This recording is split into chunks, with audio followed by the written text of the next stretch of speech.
Dans cette vidéo, on va regarder l'exercice 3 du TD4. On nous donne une famille à 3 vecteurs, mais qui dépend de 2 paramètres A et B. Et on doit déterminer pour quelle valeur de A et de B la famille F est une base. Alors une première chose à remarquer, c'est que si B égale 0, le troisième vecteur, donc je vais leur donner des noms, je vais les appeler U1, U2 et U3. Donc là j'ai U1, ça c'est U2, et ça c'est U3. Si B égale 0, U3, c'est le vecteur nul. Et on a vu en cours que toute famille qui contient le vecteur nul ne peut pas être libre.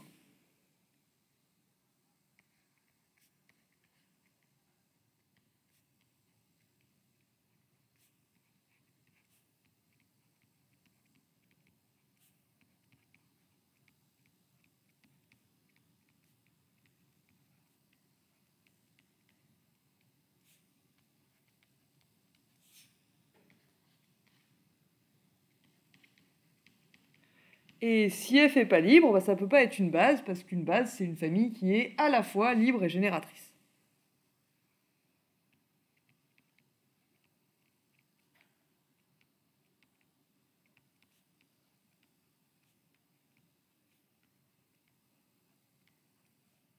Donc si B égale 0, c'est foutu pour que F soit une base. Alors maintenant, si B est différent de 0, qu'est-ce qui se passe? Si B est différent de 0, remarquons qu'il y a deux cas. Cette fois, si A égale 0, on voit que U2 et U3, ils sont collinéaires.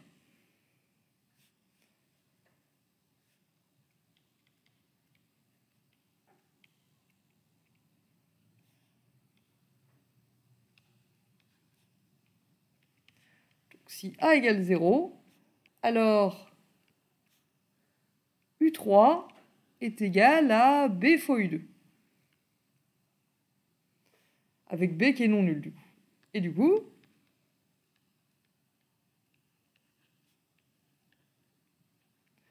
on a 0 fois U1 moins BU2 plus U3, si on met tout du même côté, qui donne le vecteur nul de R3. Donc, il existe lambda 1, lambda 2, lambda 3 non nuls, non tous nuls.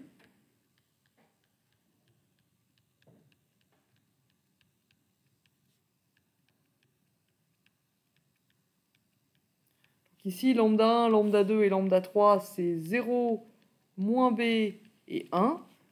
Il existe un triplet qui n'est pas le triplet nul, tel que lambda 1 U1 plus lambda 2 U2 plus lambda 3 U3 est égal au vecteur nul.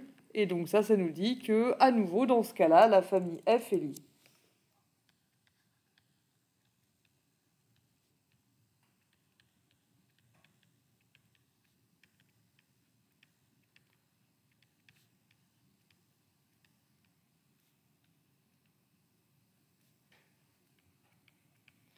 Et donc, ce n'est pas une base de R3. Donc si B égale 0, F n'est pas une base.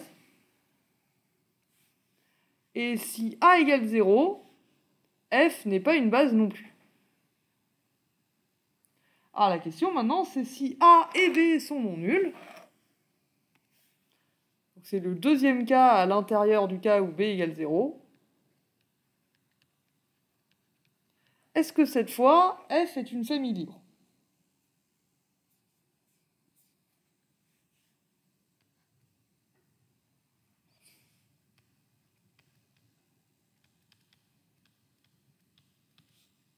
Pour le savoir, du coup, je vais prendre lambda 1, lambda 2 et lambda 3, pour ne pas changer, dans R, et je vais supposer que lambda U1 plus lambda 2 U2 plus lambda 3 U3 égale 0.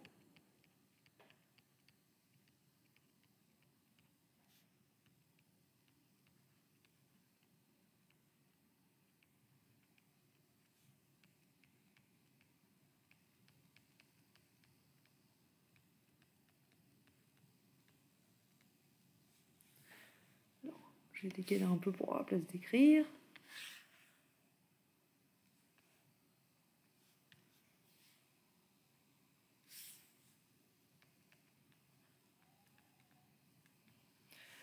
Bah ça, du coup, on peut le réécrire comme toujours sous forme de système. Ça nous dit du coup que lambda 1 plus rien du tout égale x, que lambda 1 plus a lambda 2 va falloir que ce soit y, et... pardon, il n'y a pas de x, y. Qu'est-ce que je raconte? Excusez-moi. Lambda 1 plus lambda 2 plus b lambda 3, je suis désolé, je perds un peu le fil, égale 0, 0, 0. Voilà, c'est ça. Là, j'ai juste réécrit lambda U1 plus lambda 2 U2 plus lambda 3 U3 égale vecteur nul. Du coup, ça, c'est équivalent au système lambda 1 égale 0,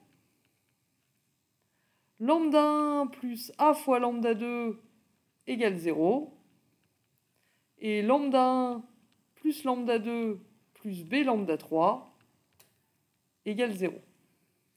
Donc, du coup, la première ligne nous dit que lambda 1 égale 0, donc le système, il nous dit lambda 1 égale 0, a fois lambda 2 égale 0, et lambda 2 plus b fois lambda 3 égale 0.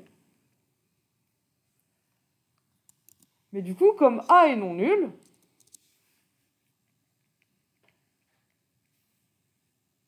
là ici on utilise le fait que a soit différent de 0 pour diviser la ligne 2 par a.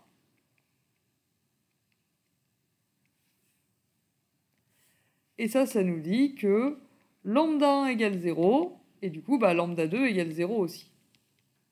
Si a était nul, la deuxième ligne, ce serait 0 égale 0, on ne pourrait pas conclure ça.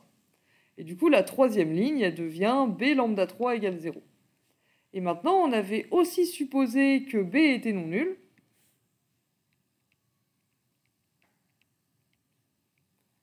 Et du coup, si b est non nul, je peux diviser la troisième ligne par b, et j'obtiens lambda 3 égale 0.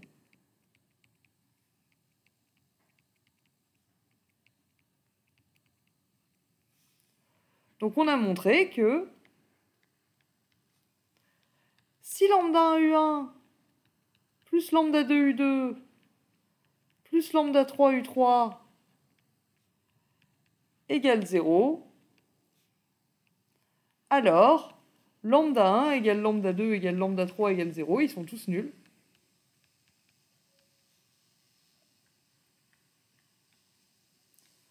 Donc F est libre.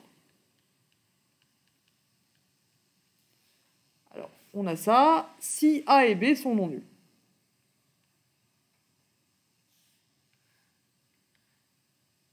Donc, pour être précis, on a montré que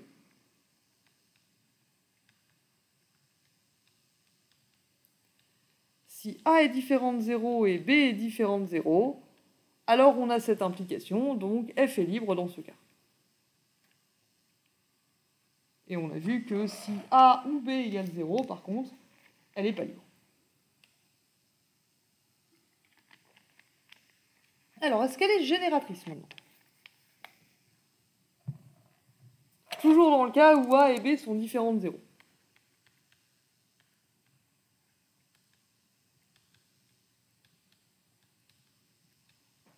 Du coup, je vais prendre un vecteur de R3.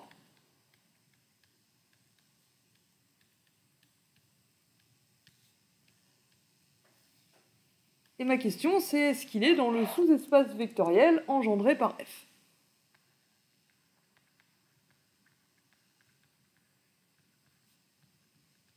Et ça, on commence à l'avoir fait un certain nombre de fois. Dire que U appartient à vect F, ça veut dire qu'il existe lambda 1, lambda 2 et lambda 3, trois réels, tels que lambda 1 U1 plus lambda 2 U2 plus lambda 3 U3 égale 0, égale U, décidément, je vais y arriver, c'est-à-dire s'il existe trois réels qui sont solutions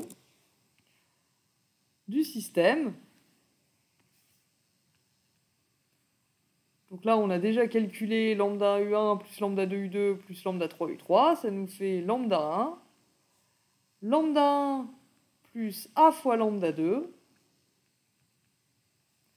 et lambda 1 plus lambda 2 plus B lambda 3,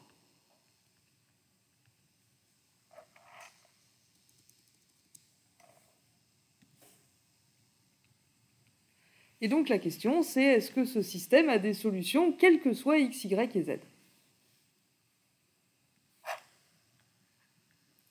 D'un autre côté, ce système, hein, il est déjà plus ou moins échelonné. Il est déjà échelonné même. Il y a de moins en moins d'inconnus à chaque ligne. Donc on a... Enfin bon, quand on remonte, bref. On a donc lambda 1 égale x. Et du coup, a fois lambda 2, c'est égal à y moins lambda 1, donc c'est y moins x. Et lambda 2 plus b lambda 3, si je passe le lambda 1 qui est égal à x de l'autre côté, c'est égal à z moins x. Comme a est non nul, je peux diviser la deuxième ligne par a pour trouver lambda 2. Si je fais ça, j'obtiens que lambda 1 il est égal à x, lambda 2 il est égal à y moins x divisé par a. Remarquez que si a était égal à 0, j'obtiendrais y moins x égale 0. Y moins x égale 0, ça me ferait une ligne qui pourrait être contradictoire, donc dans ce cas-là, f ne serait pas génératrice. Et du coup, si lambda 2 c'est y moins x sur a, la troisième ligne, je peux la réécrire z moins x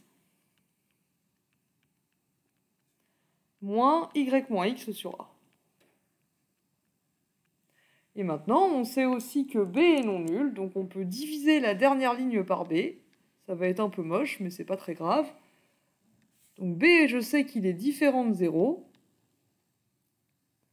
Je peux donc diviser la ligne 3 par b. Je me rends compte que là, c'est pas hyper lisible. Je vais le remettre. Ici, j'avais fait ligne 2 divisée par a.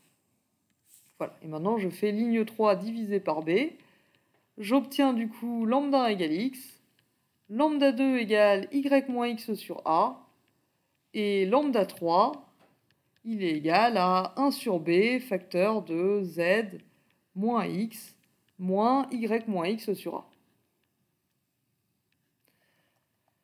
Mais du coup, ce système, il a des solutions. Quels que soient x, y et z, je peux toujours calculer, si a et b sont non nuls, je peux toujours calculer lambda 1, lambda 2 et lambda 3.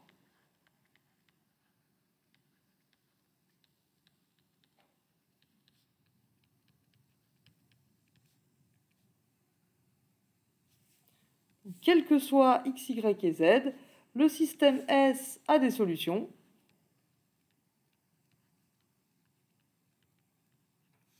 Autrement dit, en termes de vecteurs,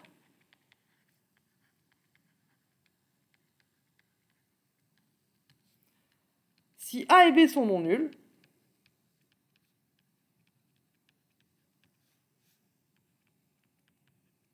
à chaque fois ici, je ne leur dis pas, mais je suppose que A et B sont non nuls. Donc si A et B sont non nuls, pour tout vecteur de R3, il existe lambda 1, lambda 2 et lambda 3, on vient de les trouver,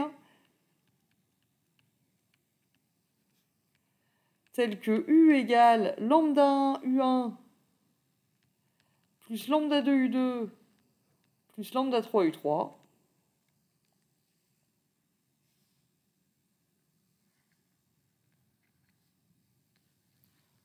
Donc U appartient à vect U1, U2, U3. U appartient au sous-espace vectoriel engendré par la famille F. Autrement dit, le sous-espace vectoriel engendré par F, c'est R3 en entier. Il n'y a aucun vecteur de R3 qui n'est pas engendré par les vecteurs U1, U2 et U3. Du coup, on a obtenu que F était libre et que F est génératrice.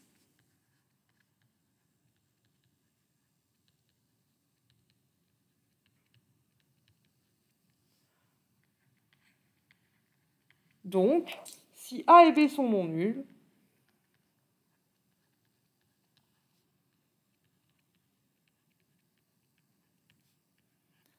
F est une base de R3.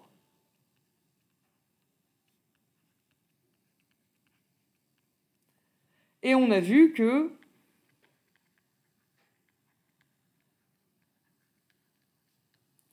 si l'un des deux est nul, F n'est pas une base de R3, donc c'est un si et seulement si.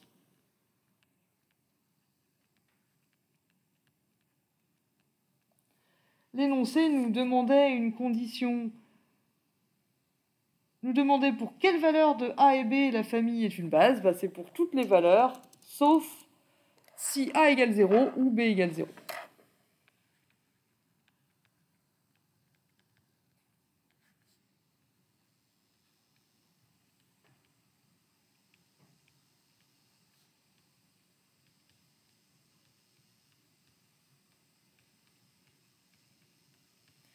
Et c'est notre dernier mot, Jean-Pierre. On va surligner ça pour fêter ça, et on va clore cette vidéo. Et je vous remercie comme toujours de votre attention.